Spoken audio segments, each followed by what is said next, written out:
Hello, everyone. Good afternoon, and welcome to our PAM Town Hall Forum. This forum is called Taking the Conference Home, implementing this summer's conference ideas into fall programming for your church. And our panelists today are Mary Ibis, the Associate Director of Music at Second Presbyterian Church in Little Rock, Arkansas, and Will Breytspraak, who is Director of Music at Village Presbyterian Church in Prairie Village, Kansas. And our moderator and leader of today's discussion is going to be Adam Ward. Adam is Director of Music at Providence United Methodist Church in Charlotte, and he's also serving on the PAM Executive Board as a representative. And without further ado, we'll turn it over to you, Adam. Thank you so much, Andrew. And before we begin anything, I want to say a very special thank you to Andrew Perkins for all of his technological help and instruction in putting all of this together.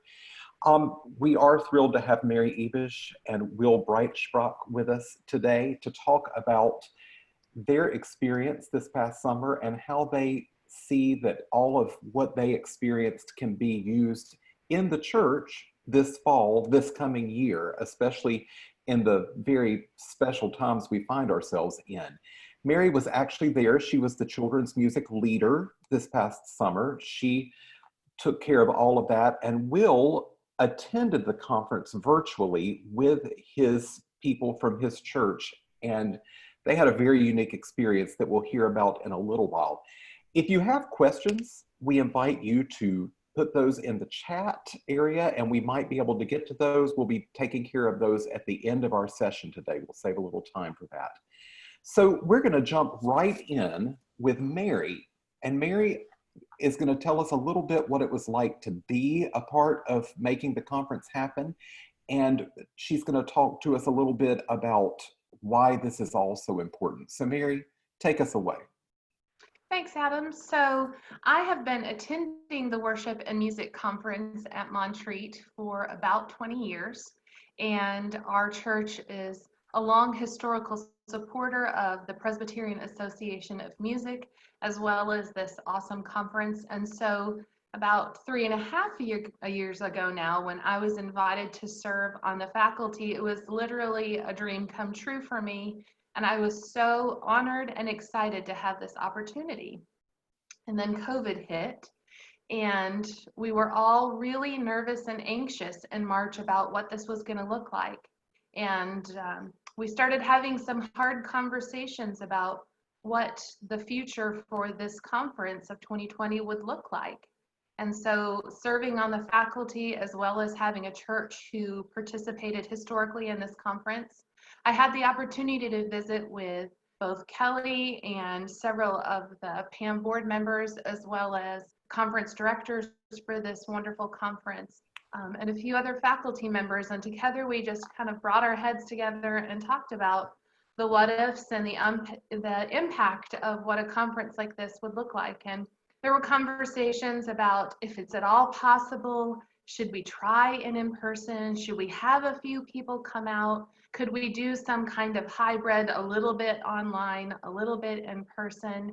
And the timeline was getting tight. You know, we're in the early April now, and everybody has Holy Week coming right around the corner, and we've got this huge conference to make decisions about, and a lot of uncertainty of what's going on in the world. And for about 1.5 minutes, there was a conversation of the possibility of saying, you know, this is PAM's 50th year. 50 also is the year of Jubilee. Let's just take it off. Let's just not do this. Let's cancel and close up shop and come back strong in 2021 and say, we're really sorry. We just can't do this. And I am so grateful to God and to my colleagues and partners in crime, and to those on the board and to the other faculty members, conference director, and Kelly for saying, you know, our churches do not have the luxury of closing the church. The buildings may be closed, but the churches are not.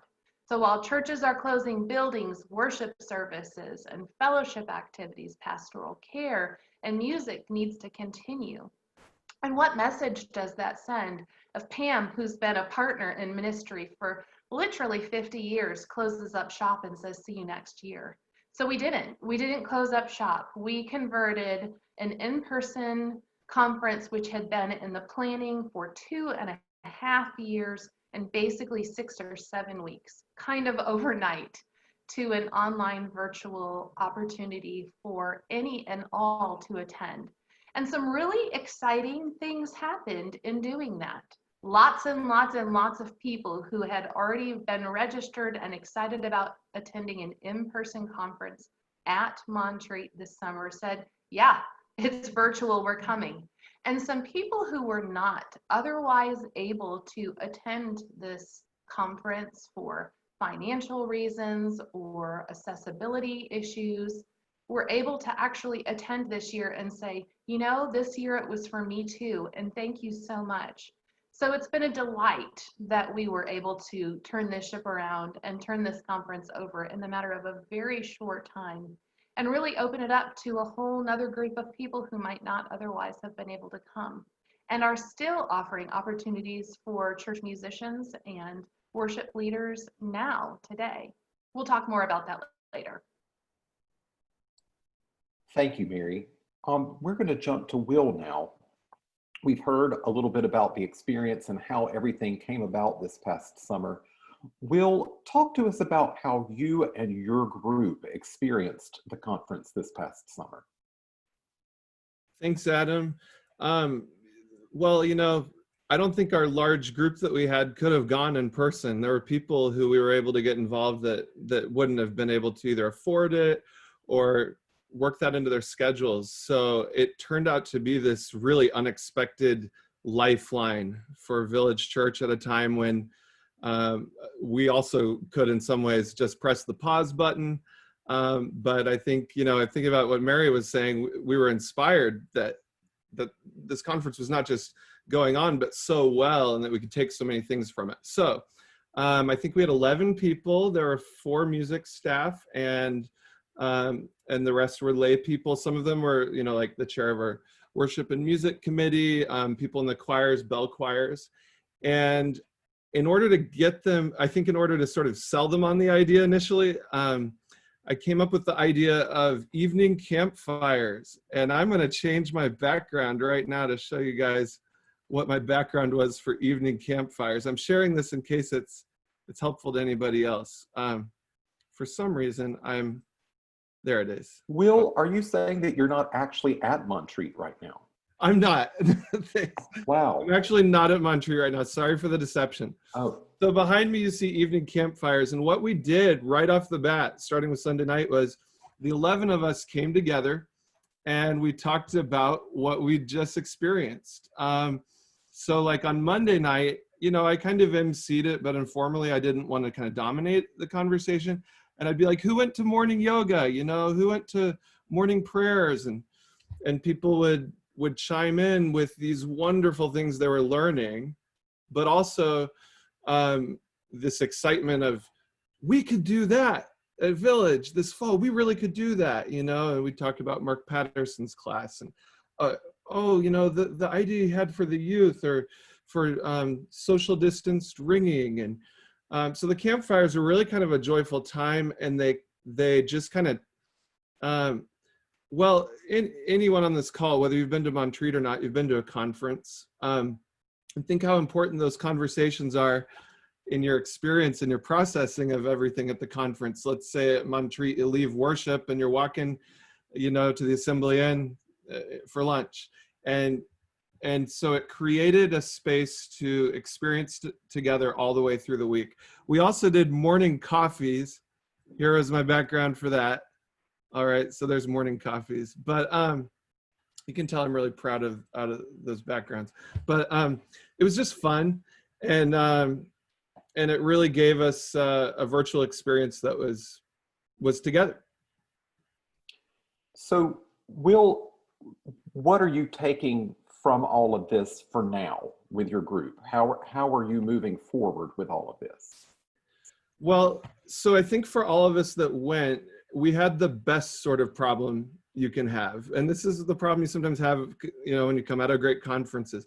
And that was, okay, we have so many great ideas now. what are we actually going to do, and what fits us at this really extraordinary time? What, you know, and I think that most importantly, we realized things are possible. Like I said, lifeline. I can't, you know, Mary talked about this as a gift from God. It was, and from all who put it on.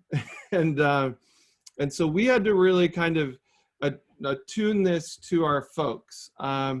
And we did a SurveyMonkey survey this summer. The free version is only, you gotta be 10 questions or less, but the questions were pretty robust. And they helped us determine, okay, if we're gonna start offering classes, because it resonated with us that Mark Patterson said, you gotta rethink it, but there's things you can do that you couldn't normally do.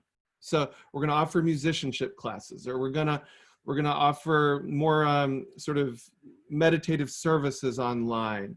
And so and also different ways to participate in worship. Maybe some are comfortable coming in and doing a recording, and some would like to do it from home. So we actually offered an enormous list of classes, social distance singing opportunities, virtual projects. We never could have done everything that we learned about at Montreat, but we learned about it at Montreat, so much of it. And through those surveys, we actually really learned a lot. You know, for example, people weren't wanting to do a Zoom social every week. We polled about that. They want to do it about once a month. And so I'm going to show you a little bit about that programming, and just let me know if you have any questions. Maybe this will take a few minutes. I need to share my screen for a moment. And my friends in our music team make fun of how I always narrate my screen sharing. I'm trying to resist that here. Oh gosh, that's my desktop. I might just go with that. Webinar, nope, I got it, okay. Would one of my colleagues here confirm that I'm sharing my screen and it says webinar and fall road trip? Okay. Perfect, I see it well. And the size is okay? Okay, so the first thing that we narrowed down on was, you know, people want a short thing in this time, like they don't need an hour-long class necessarily, although we're offering some of those. So the way we're doing musicianship, and Mark Patterson and Eric Nelson really conveyed at this conference that you can make progress during this time. You can actually work on some skills. So Musicianship Mondays, it's just on Mondays for 15 minutes with me and my colleague Jan Crable. And if people are feeling rusty on their musicianship, they can get a tune-up on Zoom. And for these 7 sessions, we have fun titles like, one of them's called See the Sights, Sight Reading Tips and Tricks. And we're gonna give them some good things to think about, how you troubleshoot a melody that you're about to read, and what's helped us with keeping time and things like that. We're also going to have one called Musical Terms, From the Mundane to the Marvelous. And there's been some enthusiasm about this class, so I'm hoping that's a good one that we're gonna offer. On Tuesdays, we're going to do worship reflections. Is that what that was called at Montreat? Well, okay, thanks. We stole that then from Montreat. We stole the coin and everything. And this was the coolest thing to me, to, in our virtual time, when a lot of things are kind of coming at you through the screen, get an opportunity to ask questions of the worship leaders, hear them talk about the behind the scenes of how worship came together with liturgical artists, musicians, pastors. So Roger Nishioka is heading it up, and we're trying to get a lot of the music folks involved. And these are the dates we've decided on for that. We're not doing it every week, but we're gonna do that on Zoom. And really excited about the way that hopefully will bring our community in around worship, again, in a way that they actually hadn't been before. They actually had never been behind the scenes this much. So there's a possibility. Our Taizé worship we always do, but I think we got the courage to continue with that, keep it short. And we're gonna use that as an opportunity to have a lay person do the welcome online. So each of those will have a lay member who can say something like, I'm Howard Martin and I love Taizé worship. Here's why. And I wanna welcome you tonight and know that it'll continue after this time. So we're hoping we may get some more people involved in that. We usually only have 15 or 20 at Taizé worship at Village Church. My colleague Destiny does our chamber music stuff, and she's really fun. And she's teaching a course in November called A Divertimento with Destiny, music appreciation you can relate to. And she's just gonna help people listen to music and enjoy it and give them tools for hearing the really cool stuff in music, maybe in new ways. So that's a class that was really popular on the survey. Black Music Matters is something that Roger Nishioka and I are teaching together, scriptures and music of slavery and freedom. And what we want to do first and foremost is help. Our community is, I have to say, vastly, largely majority white, understand the music and traditions in a deeper way that helps people understand, okay, Wade in the Water, it's not just kind of a sneaky cool piece, like that was getting away from the Bloodhounds. You know, we're talking about the Underground Railroad. And so Roger will be the scriptural expert. That will not be me. And we're going to really just look at these artifacts of music in a way that I think will bring a deeper understanding of the African-American experience and the way really celebrate the richness. Jazz as well, some rap and a bunch of stuff. We are still offering recitals, and we're taking the chance to have the lay people give a welcome and make it a benefit for harvesters, which is a big local food sourcing thing, because we think it'll be meaningful to lay people to see themselves in these concerts. So like they see, oh, she volunteers at the food pantry, and she's saying that we could give to harvesters, and explaining how harvesters takes food from Trader Joe's that's being thrown off the shelves and gets it in the hands of hungry people at this time when that's needed. The last thing, I'm not going to talk about hymn sing because we don't have a good plan for it. That's why we put it in November. We want to make it great. We haven't decided what we'll do exactly. But I want to tell you about our, this is probably the last thing I'm talking about in our programming. And it's kind of the main thing for your like choir folks.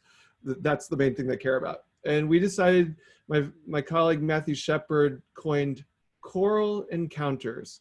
And the idea is that we can encounter the text of the music in the background from one of our team. We can encounter the sort of music theory and the musicianship of a piece from one of our colleagues. And we can then actually sort of rehearse it together. And so we have 2 pieces per night for this. You could call it choir night, but we're calling it choral encounters. And the first piece is the main piece with that rich experience. Again, a layperson welcome, and then a rich experience. And then the second piece is the one we're calling choral spotlight.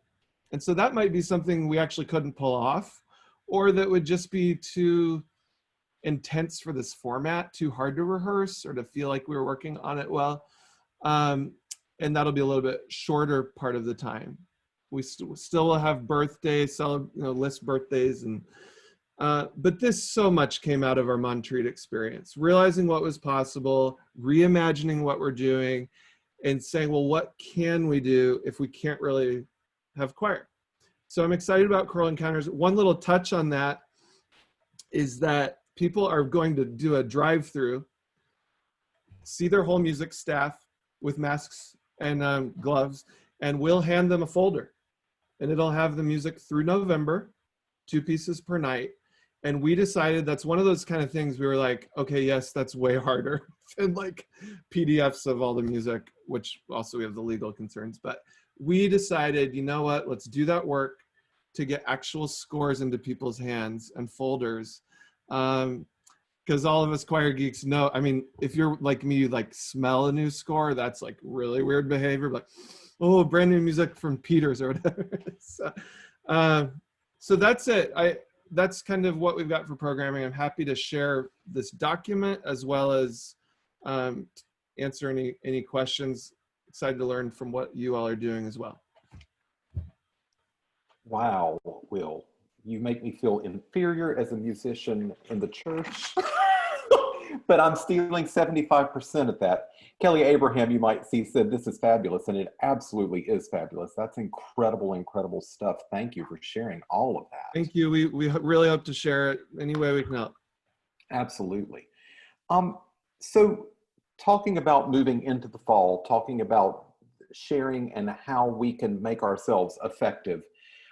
Mary, talk to us about what is available now, that Yeah, thanks, resources Adam, for because us. because some people could look at all that Will's congregation and colleagues, his colleagues and members of his congregation were able to attend and participate in that week at Montreat, and how much richness came into their church program from that week. And they might look at that and say, well, we missed it, so we obviously can't do that this year.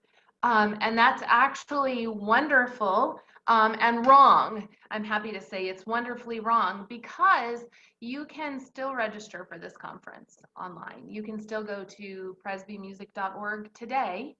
In fact, I think through the rest of this month. So basically you have a month to register for this conference, and everything is there. It's remarkable how all of this was archived and still usable.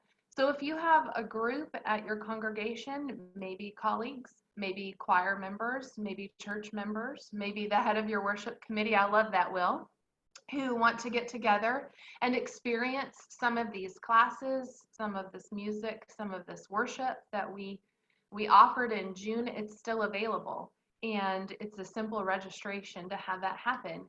And so if you're not ready to launch into all of these programs because you didn't have the initial experience, it's not too late. And if you did have the initial experience and you were able to participate in this conference, you've got some wonderful ideas from Will now, who is generously sharing. Will, secretly, I want to attend. I guess it's not a secret anymore. I want to come to your Black Music Matters class. Would you take somebody from Little Rock, Arkansas? We would love to have you. This is what I love about the community of faith, y'all, and the church united, because, you know, it's hard right now not being able to go into our church buildings, but virtual opens up doors when you're willing to see the doors and brave enough to turn the handle.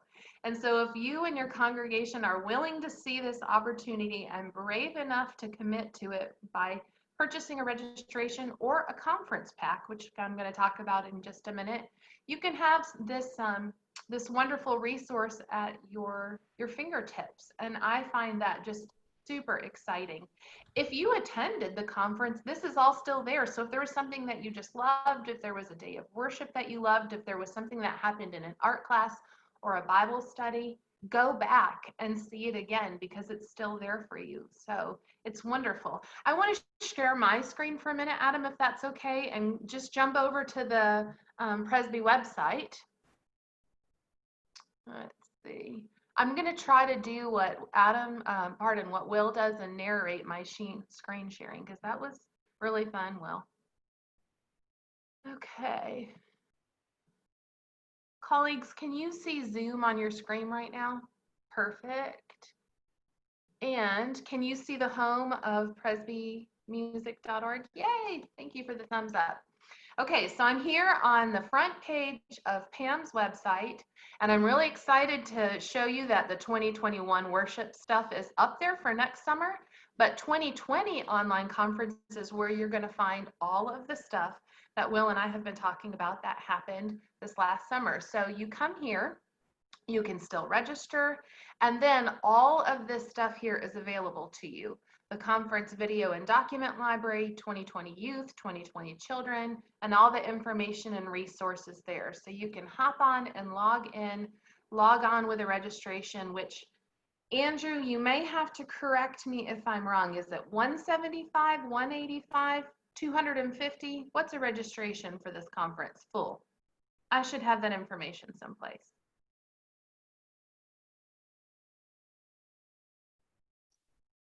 I don't want to guess. And I'm not hearing from Andrew. So let's see.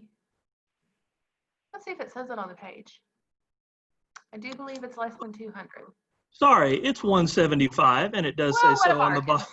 It does say so on the bottom of the page. I was about to make everybody sick with scrolling, and I'm like, why didn't I write that important information down? Well, it's because I already have my registration and I have been using it, so that's why. Now, if you're not at a place where your budget is allowing you to do a full registration, what I love is that PAM has broken these up into bite-sized chunks, and they're selling conference packs. So me personally, I might be interested in purchasing this conference pack for children and youth. Let's say you've got a small children's choir and you're looking to see what the children's music leader did with the choir there at Montreat with the children, and McNair's videos are all here. If you're curious about what Julie did in Bible study, it's all here, and children's art as well. And as a bonus for the conference packs, all of the worship is included in these as well, which I think is an amazing resource. So if you want to spend $60 and have access for yourself, for the children's pack, you get access to the videos from Anne and Julie and Chandler, the art and the music, and the Bible teachers, as well as the worship for the week. And I will say that, Will, you are inspiring. Your energy is amazing. What you have taken from this conference and brought forward and used and integrated into your programming at the church is inspiring. And if you guys are not at a large church with a big staff and a lot of excited people and technology and resources, and you just can't do what Will and his church are doing right now, that's okay.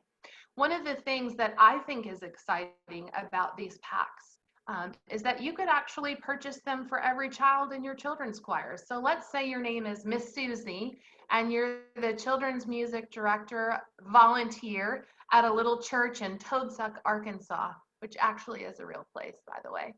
And you have 6 kids in your children's choir. 2 of them happen to be brother and sister. You are able to purchase a conference pack for each family. So you'd need 5 because you've got 2 siblings in there. And you are able to get them access to this, and they have access and can be participating in these Bible studies and the art and the music with Miss Anne. And that could be your fall experience. And then after you have had this collective shared experience with your children and this conference material, you might have some inspiration and some energy around moving this forward into your spring. So this conference is really a conference that could take us straight through until 2021, which I think is just awesome.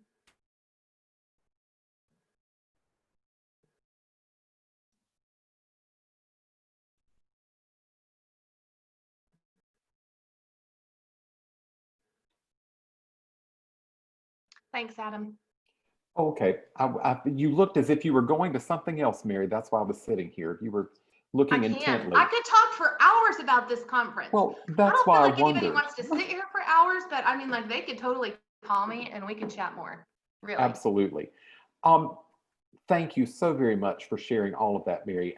The PAM website is such a resource, not just this, but so many other things. And one of the resources that you'll have available, if you thought today was just so amazing that you have to go back and watch this town hall again, or maybe you want to invite all of your friends and neighbors, whether they're church musicians or not, to go back and watch it, this town hall will be available on the PAM website. So you can go back and get all of these resources and still all of Will's ideas, and amazing things can happen. We do have one question from Ann Wilson, and it's for Will.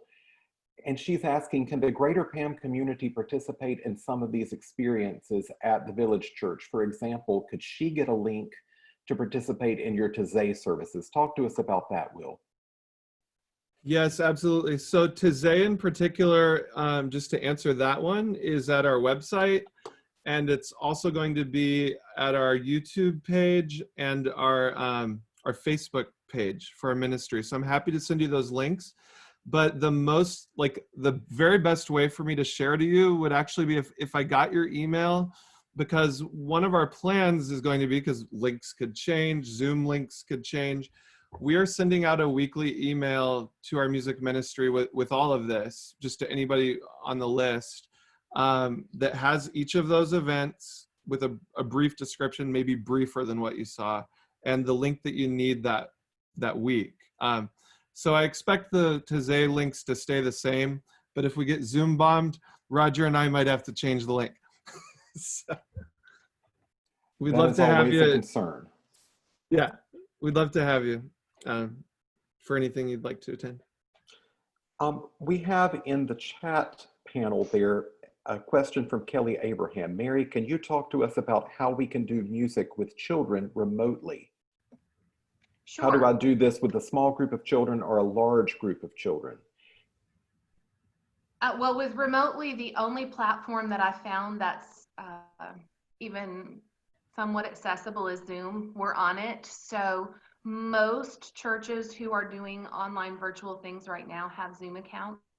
You can get a free Zoom account, and then you will be limited to working with your children for, I believe, 40 minutes or less, or have a paid, and I'm not selling Zoom accounts, I'm just telling you that's what's out there, and that's how we're doing it at Second Pres, and how we did it for Montreat this summer. So there is a free option. You just have to keep that time that you're with your kids succinct.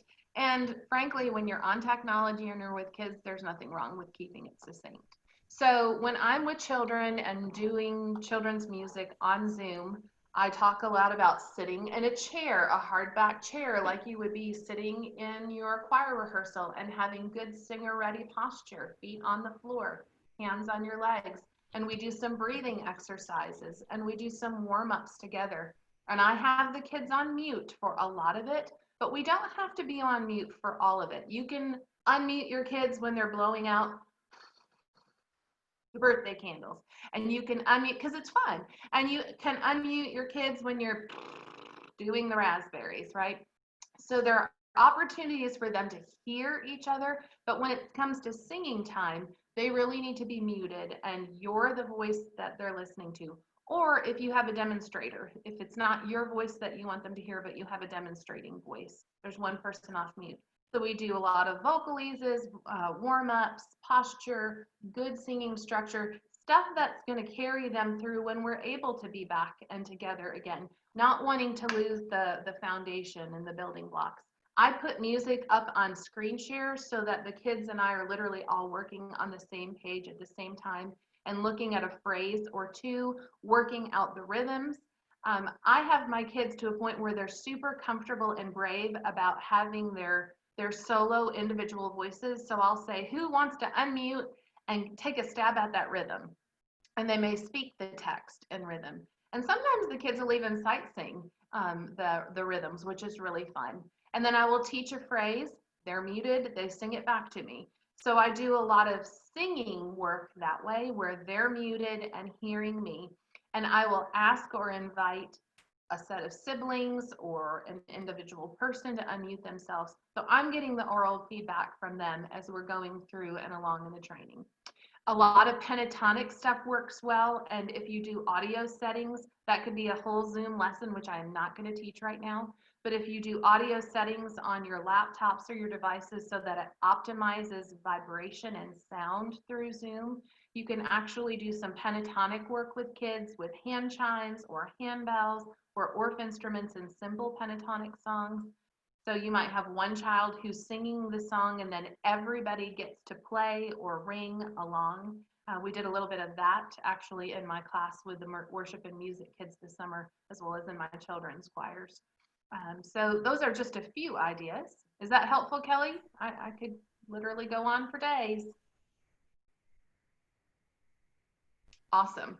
And guys, I'm going to put my email in the chat. So I don't know if the chat is preserved when we're going back through with the recorded version, but find me on my church's website. I'm at Second Presbyterian Church in Little Rock, Arkansas, and reach out. I love to help people make things work in their congregations, because I know we're all in our own little special circumstances, and what often works for many doesn't always work for some. And so I'm happy to help you troubleshoot if that would be helpful to you. So just reach out.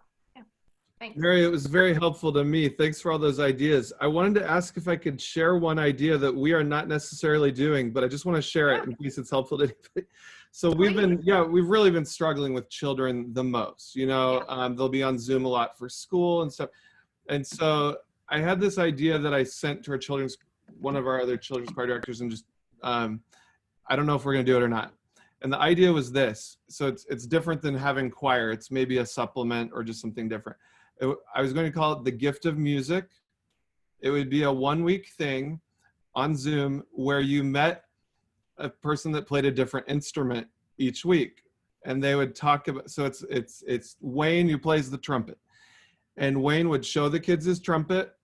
He would play, it's sort of like Sesame Street, play a little bit of something on his trumpet, and then they could ask any questions about that. I thought it could be short. And the impetus of this idea for me was actually my daughter's going into the 5th grade, and I got that sad email. We've come to the decision we will not be doing the instrument petting zoo. I mean, obviously, and trying all the instruments. And we're not going to be able to do the music, you know, the band or the orchestra or the choir in school, but we sure hope to by the spring. And that's where I got the idea. But I just wanted to mention that idea. And if you do it, anybody, let me know and let us tune in. So. Yeah, I love that. Thank you. That's great.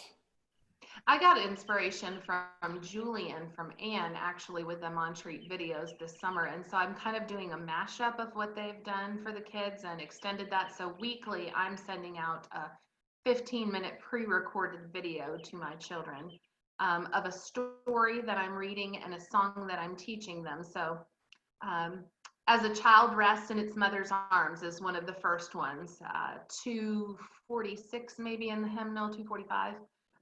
Lovely psalm setting of that, and inviting them to sing the refrain with me on the video, because I underestimated the value of children seeing their people leading them in music.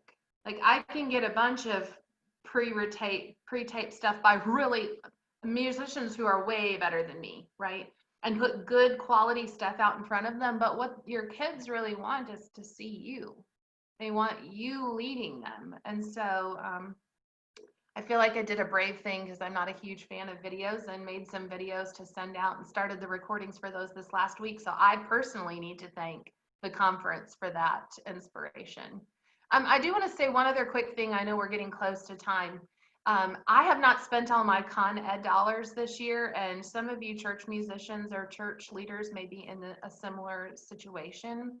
This is a great way to invest your Con Ed dollars, because it's not just a weekend trip and you don't have to pay for travel and food and all the other things. And you can continue to use this conference registration or the continuing ed package. There's a packet put together just as Con Ed for $60. So I just wanted to put that plug in there, because I actually think that's a great way to use some of these Con Ed dollars that our churches are gifting us and wanting us to use. They're like, please go out and figure out how to do this virtual church thing, because this is where we're stuck right now. Some of us may be in the place where we're better and blended, but many of us are still at just virtual Jesus. And so we need everything that we can to help us do this. Thanks. So, Mary, there's a question in the chat there from Andrew Perkins wanting to know if we can show the video from the conference with kids making music from Friday's worship service. He has it pulled up. Sure. Yeah, that'd be okay. Thank you for asking. Andrew, before we go to that, Carrie Rushing has asked the question, it sounds like the instrument program Will is describing could be offered asynchronously. That's a really big word. What other possibilities are there for families who want to pull up resources on their own schedule?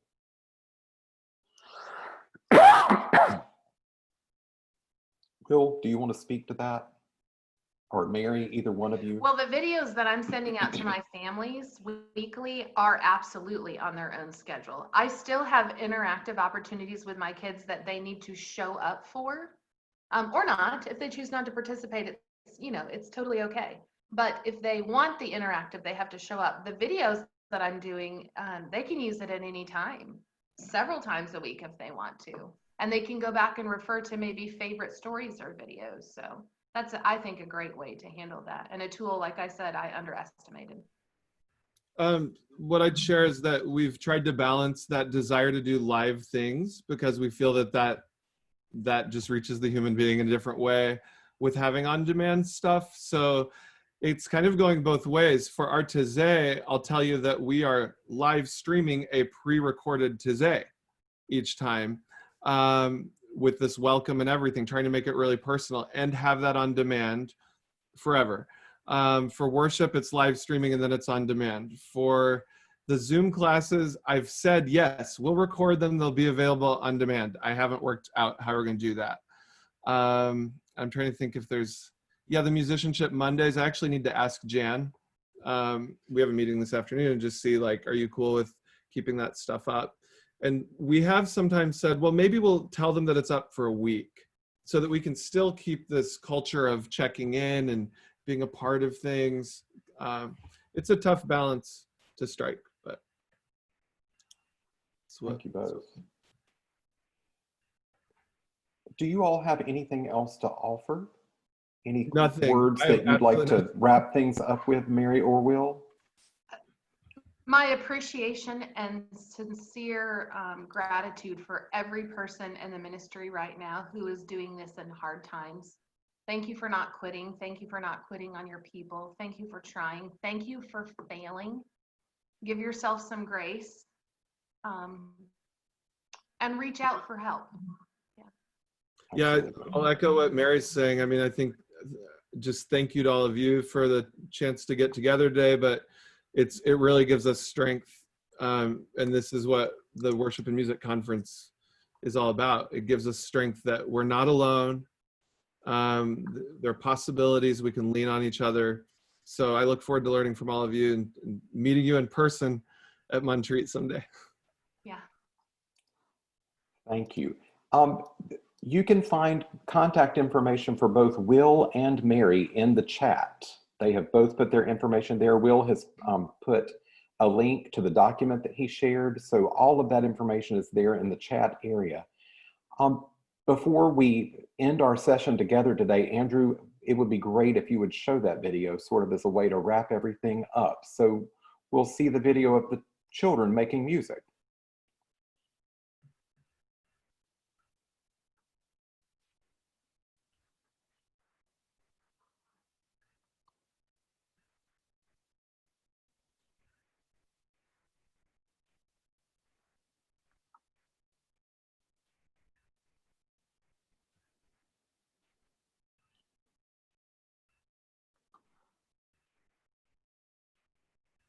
Yeah, I can't hear them either. I was They going sure to do say, look cute though, don't they? They do. It's great to see those faces. Andrew, I don't know if you can fix the sound, but I will tell you that this is in Friday's worship service. So if you want to go back and watch it, you can see it in Friday's worship service. What a great I can't remember what part, like toward the end of the service, I think. What a great reason to register for the conference if you haven't already. I think you did that on purpose. So thank you all so very much, Will and Mary, on behalf of the executive board and on behalf of everyone who's been a part of this and who will be a part of this. We really appreciate you sharing your time and your knowledge to help us be better this fall. I know that we've all been inspired by all of this. Thank all of you who have attended today and who might be attending later on if you watch it online. And thank you again to Andrew for his help with all of the technology. We really appreciate that. And we look forward to seeing you at the remainder of the town halls that will be taking place each month. You can find a schedule for that online, and we hope that you'll be a part of them as they come. Thank you so much. Thanks. Bye.